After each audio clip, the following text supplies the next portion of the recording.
minimum per day, probably 8 times a day he had to have sex. Minimum. Bro.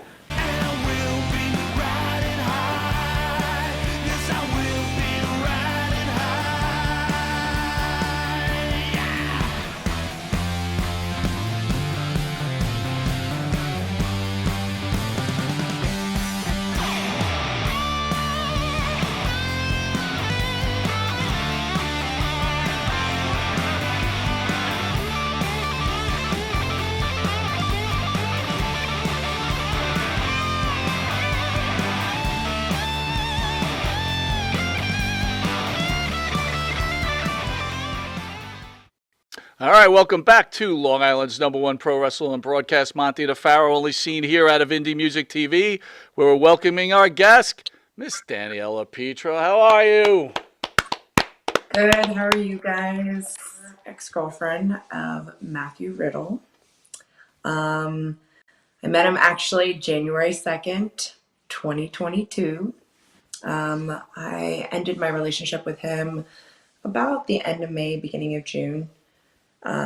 We had an up and down relationship that moved very fast. I was at the Hall of Fame with him. I was his date. So that's kind of where people started noticing who I was. Never watched wrestling in my life. Never knew who the hell Matt was, honestly. Didn't even know who Randy Orton was, which I guess is like a god in the wrestling world. He's legendary. So meeting him, I guess, was up to fate in some cruel, psychotic way, to say the least. How does one meet Matt Riddle? How did you come across Matt in the first place?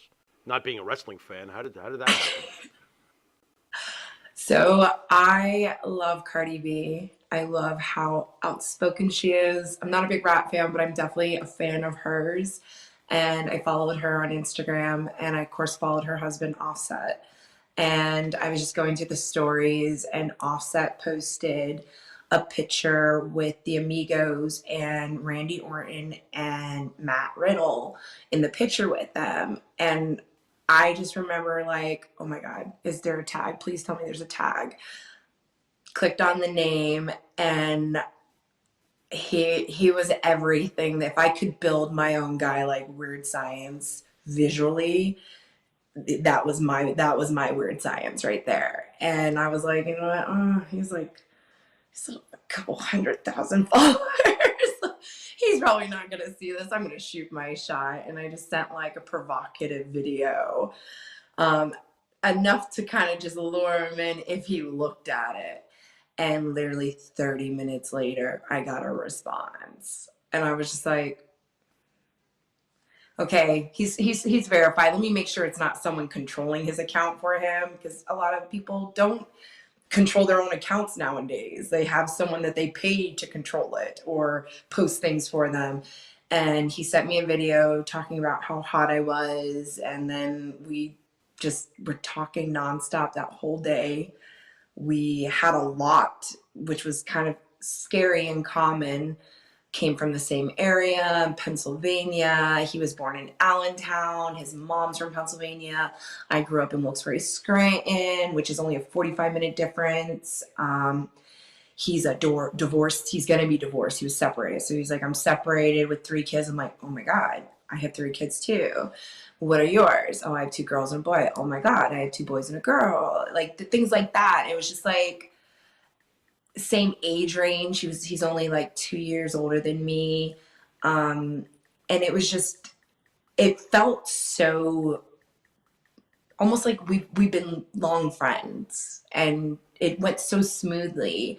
And it wasn't for like about a week when I physically met him. And then when I went to see him, I drove because he lived about 2 hours away from me.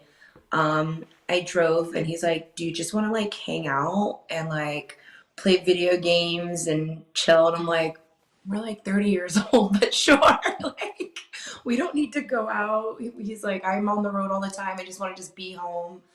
So then I went there, hung out with, I don't know if he has now, but then he had roommates. They got stoned, played video games. I actually was braiding his hair. He loved the fact that I could braid. And then I was just kind of just like, it felt like just normal. Like, Well, I don't know. I don't know how to describe it. Daniela, was it like kismet? I mean, when obviously you're attracted to him, he's attracted to you. You don't really, this is the first He's time meeting each gorgeous. other. We'll give him that. He's a beautiful man. He's pretty. Well, I'll go with that. He's definitely a good looking guy for sure. He's a good looking guy. But He's like a Brad Pitt and Troy, the long flowy. I remember seeing your comment about that. It's the hair. It's something about the hair. But no, are you nervous the first time you're meeting him, or you guys are just like, it's nice, easy peasy? I wasn't, because I also it didn't register like the extent of who he was.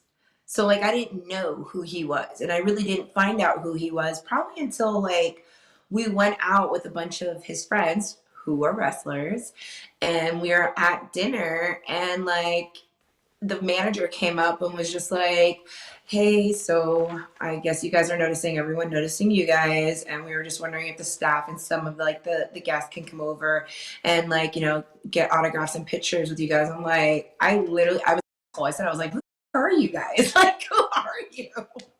Like, he just seemed like a normal, good looking guy. If anything, I would have just been like, oh, he's like one of those Instagram model types. Like I didn't know how big or what name he held in like this whole industry. So for me, I wasn't nervous. I was actually, he made me feel very comfortable. And for how much we could talk and what we were talking about, it flowed so smoothly. It was effortless. So just being like, oh, I only know you for a couple of days.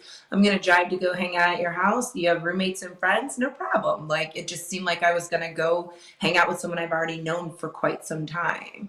So it definitely was effortless, and there was no nerves when it came down to like meeting him for the first time. It was probably like day 2 or 3. He goes, so I haven't been with my wife. I haven't lived in the house for half the year now. And then he goes, and I also got to tell you something. I was accused of sexually abusing someone. I'm like, what? Like, what? He was like, but you got to hear me out. She was my mistress. And I'm like, okay, a mistress. And he's like, I got back with my wife and I didn't choose her. So she tried to take down my career. And then I'm like, as a wife, I've had that happen where I was like, I'll forgive him. And then the other woman was like, no, he's mine now. So then I kind of was just like, that makes sense. And he's like, Google me. And I'm like, I don't want to Google you. He's like, no, you should Google me. I'm like, well, no, if you're telling me this, I'm going to believe you. I'm trusting you. Anything can be put out on the internet. So it's like, I was taking what he was saying because he was so forthcoming about it that I was like, there had to have been trust. He's giving me no reason right now to distrust him. And especially to be so ashamed of something like that, it's very hard to willingly give up that kind of information, barely knowing anyone and trying to get to know someone, especially on an intimate level or a sexual level. That's the one bomb you don't drop, you know? Well, so I believe not to interrupt you, just so the fans know, the person you're speaking about is professional wrestler, a former professional wrestler, Candy Cartwright, correct? Yes. Knowing Matt Riddle now, after a year, has your mind changed about what happened between him and Candy Cartwright? That's where the epitome of counseling had me almost like an awakening, where so set on what truth he gave me was facts, till getting counseling kind of just made me be like, this happened to me. Everything that clearly it was almost like he was warning me himself without warning me just happened to me. Now, granted, with the different narratives, different scenarios, but the same legit just happened to me. And like, I felt like a complete dumbass that there was all these warning signs and I didn't believe it. And then when we were in the middle of our relationship, I did start Googling it. I watched his little, like, I would never force a man or a woman to do this kind of thing and blah blah blah. And I was like, that's the man I know. Like that's I believe him. I believe that video. I believe everything out of his mouth. I know him. I feel like I'm a good judge of character, and being in his presence and talking with him, I can never see him doing something like that. I can never see him intentionally hurting someone for his own purpose, so it definitely was a big slam in the wall when the reality hit that he did that shit to me. How far into the relationship did you start to see perhaps that Charles Manson side of him? Not that that's a great example, but like when did the darkness start showing with this guy? Was it a little thing? I think when the big real explosion? darkness happened was WrestleMania. Okay. I had other moments where like something happened between him and Lisa and the attorneys, and I was at the house, and I remember him on the phone with his attorney, and like he was like so happy-go-lucky that day, and like it was date night, and we are gonna have such a great time, and then it just like was like Dr. Jekyll, Mr. Hyde, and then we were laying in bed, and he was just like I felt his demeanor change, and then I'm like, is everything okay? And he's just like, I'm so sad. I'm like, okay, what are you sad about? And then like, because I wasn't asking the right questions, or God knows what the hell reason why, he just lost it, started throwing things, broke his phone, told me to get the fuck out of his house. It was pouring rain. And I'm like, what did I do? Like what? And then there's me like, okay, I'm not your girlfriend right now. Clearly you need a friend. And I want to know what's going on. And he's just like, I'm just so depressed, and I'm just so sad, and I'm over it. And I don't deserve anyone's love. And then it turned into this like, woe is me. So then I'm like, caretaker, like nurturer, like, oh, like, how can I help you? Like, and he kicked me out. I was crying hysterically. It was probably like 4 a.m, pouring rain. Then he calls me and he's like, I need you. I need you back right now. I need you back in this house right now. Like, I need you. Like, you're the best thing, that you're the only person that understands me. You make me so happy. And I'm like, you just threw me out and all my belongings, because we did move really fast. I was there about minimum 2 days a week, if not 4 days a week. So then I started leaving stuff there, had my own drawers, my own bathroom stuff, because I'm like lugging a suitcase back and forth every week. I was just like, you know what, is it okay if I leave stuff here? He's like, yeah, I'm not seeing anyone, I'm seeing you. You can leave whatever you want here. So like, he literally took all my stuff, just threw it out. And at first I was just like, okay, he's going through a divorce. That's how I pacified it. And then it was just like little actions of people are gonna really give me a lot of shit. I already know for saying this. I allowed him to step out. Not meaning I was welcoming it, like, yeah, go sleep with other women while you're on the road. But I was at the mindset that he admitted that he had a lot of affairs, and he is a good looking guy. And I was more or less like, do I beat him or do I join him? So he told me he was all mine, but he does have needs. And I knew what kind of needs he had, because minimum per day, probably 8 times a day, he had to have sex. Minimum. Bro. And I'm like, what is he going to be like when I'm not around? Like, Wow. like he's getting from someone. So I made rules and I compromised. I never attacked Lisa. So how that whole thing got blown out of proportion, I'm not a social media influencer. I am a nobody. I like making these little reels. I think they're catchy, they're fun. And I was in the room and I was like, oh, I look cute. And the one reel that popped up was like, oh, he looks better with me. I was not aiming for Lisa, one, because there's been women before me between him and Lisa, and I was not gunning for her. So let's get the record straight.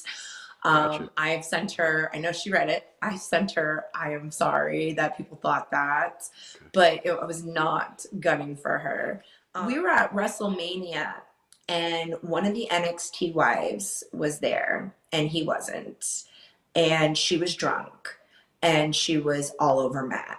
And I'm very, very comfortable in my own skin. I don't need to be up my boyfriend's ass. I don't need to be following him around like some little groupie. I do my own thing. And Matt kept trying to come near me and he was like, do you see what she's doing? I'm like, yeah, I clearly see. And he's like, well, babe, stake your claim. And I'm like, I'm good. I don't need to stake my claim on anything. One, she's a married woman. Like, I'm okay. You're not misbehaving. You're not doing anything to make me question you. So like, I'm okay. So then she came up to our room because we were all drinking or whatever. And she lays down on my bed, vagina out, fake titty popping out. And I'm just like, okay, now she's crossing the line. So they all leave to go back down. We take our liquor. Matt's like, I think she should stay with us. And I'm like, excuse me? No, you need to call her husband. He's like, no, she missed her flight. She doesn't have any place to stay. You know, everything's booked up right now. So she's going to stay in the room with us. She could sleep in the other bed. I'm like, if she has the audacity to try to fuck you in front of me, what is she going to do as soon as my eyes were closed? And he lost it on me saying, it's going to be your fault if she gets raped and I'm trying to protect her and you're just standing in the way of me trying to protect a woman from getting raped. And he screamed at me and told me to get the hell out of our room. And I'm like, why don't you call her husband? Or why don't you pay for a room so then she's not in our room and doesn't cause this problem between us? So the next morning, he literally tried to throw me out of our room at WrestleMania because I wouldn't let him f another wrestler's wife while I was sleeping because she was completely annihilated. Like, these are things where I'm just like, why did I allow this to happen? And that kind of was the tipping point of it because when we were at the airport, someone caught video of me crying. And Matt grabs my arm. He's like, stop it. They're recording behind us. And then he turns around. He's like, hey, guys. And I'm like, he's like, do not turn around. Because you can clearly see I'm distraught. I'm completely distraught. And like, we just go back in and they're like, hey, Riddle, da da da da. And I'm like, and he's like, we will talk about this when there's not anyone around. And I'm just like I'm in trouble. And I was constantly apologizing for things that he was doing, things that were clearly wrong, but I was too blinded to see were wrong. Why would you put me through this? He goes, well, she wanted to come and bring the kids. I'm like, you straight up told me your children do not like wrestling. Why would you allow your ex-wife to come? And then not only I'm sitting next to her, I am stuck through this whole show with your ex-wife who clearly hates me and doesn't even know me, screaming all types of obscenities at me. Like, what the hell? And this man, he loves it. He loves the drama. I found out from his brother that he purposely like eats the shit up. And I told him, he was like, no, he knew what he was doing, letting Lisa come with the kids and sitting you two next to each other. He was like, this man loves chaos. He loves women fighting over him. And I'm like, I'm not fighting with anyone in public. I have my children with me. I am not making a scene. I have to tell my children to calm down because my teenager's like, Mom, she keeps calling you names. I'm like, just let's kill her with kindness. When I started watching the show because of him, I was like, that's cheesy, that's corny. But Matt's character was everyone has a friend like Matt. He has been one of the most realistic characters out of all of them that I've ever seen, where it's just like, I can name 2 good friends growing up. That was a Matt. That was a bro. You know what I mean? And it was just like, he's the most relatable person to real life. You know? He's Spicoli from his Fast Times at quirkiness. Ridgemont High. Yeah, like basically. He was a Bro. Kelso on that 70s show, you know? Yeah. Dude, where's my car? He's a relatable person. Besides marijuana, what other influences did you see him influence himself with? Well, I'm not gonna make him like I party too. I'm not gonna lie. I was away from my kids. Mm-hmm. I like festivals. I engage. Right. But the way I look at things like that is it's not an everyday thing. It's a fun, happy, well, once in a while, not to get like Right. ecstasy, Molly, cocaine definitely, shrooms, Shrooms. edibles. Damn. Basically, I don't Well, think it's been I've a ever while. seen Where'd crack you get cocaine or those? Well, heroin, but now you know Matt's obviously in rehab now. Did it I get mean, I'm surprised that uncontrollable no for one looked him? at my text messages where he said, look, I want to do a bunch of Molly and cocaine. Like, Did you know it was going to get out of control with him? That he had to check himself into rehab? Was it that bad? Or were you just looking the other way because you loved him so much? no, I knew it would get that bad because half the times that he would apologize to me for some really crazy shit that he would do was because he was. Everyone has a drink. Well, we use alcohol. Alcohol is the easiest thing to relate to. Everyone has a drink. But there's a point of when you're drinking, are you trying to black out or are you just trying to enjoy yourself? And then like with some people that have like addiction problems where they don't know their limitations and they're using it as a coping mechanism, my personal belief, there is some underlying with Matt. And I don't care if he wants to use it for the divorce as a crutch. No. Dude, you've had problems. There is some demons in your past that you have not dealt with, some trauma that you must have experienced, because he uses whatever high he can get to numb or not face any reality for however long that high can be. And if he can't get that high from weed anymore because he's been doing it for so damn long, what's the next level? Even sex to him is a drug. That's a drug. If he's happy, sad, or mad, he needs to. And I think that's why also too the sexual appetite was there. There was no quenching that thirst. I literally would be don't touch me anymore. Like I cannot take anymore. This is a lot. He would wake me up in the middle of the night while I'm dead asleep to have sex and then go back to playing video games. And then wake me up 4 hours later when I would get up normally for just 8, 9 o'clock in the morning to have sex yet again. Lunchtime, sex. Brunch, sex. It just sex. There was no quenching that thirst. Wow. Oh, I mean, good for him for the stamina, but like there was none. I even made the compromise before. It used to be the shaking me to wake me up to have sex. And I'm like, okay, if you're gonna have to wake me up while I'm sleeping, can we at least do like a hey babe or a kiss on the cheek, something. I was making compromises because of what he wanted. He wanted me whenever it was. Okay, if it's gonna be these 3-4 a.m. wake up booty calls while I'm dead asleep in your room, and then you're just gonna not go to bed and go right back out to playing video games, then how about this? Can you at least not shake me like a hurricane or like there's a natural disaster outside and there's some urgency to this? It was weird. I would get in trouble for defining him as my boyfriend, but when it was convenient or he needed it, I was his girlfriend. It was the stake the claim type of things, especially when we would hang out with other wrestlers. And I'm a very engaging person. I'll flirt with a 9-year-old woman like I'd flirt with a hot 22-year-old boy. You know what I mean? Like that's my personality. And if he saw too much of a conversation going over, or he didn't like how someone did something or touched me or whatever, he'd be like, that's my girlfriend, right? That's my girlfriend. And it was just like, as me, I'm like, oh, my boyfriend is like protecting me. Like, okay. But then sometimes it was just like, why do you keep yelling at me for saying I'm your girlfriend when you clearly tell everyone else and you clearly write this in our messages, but when I say it's wrong.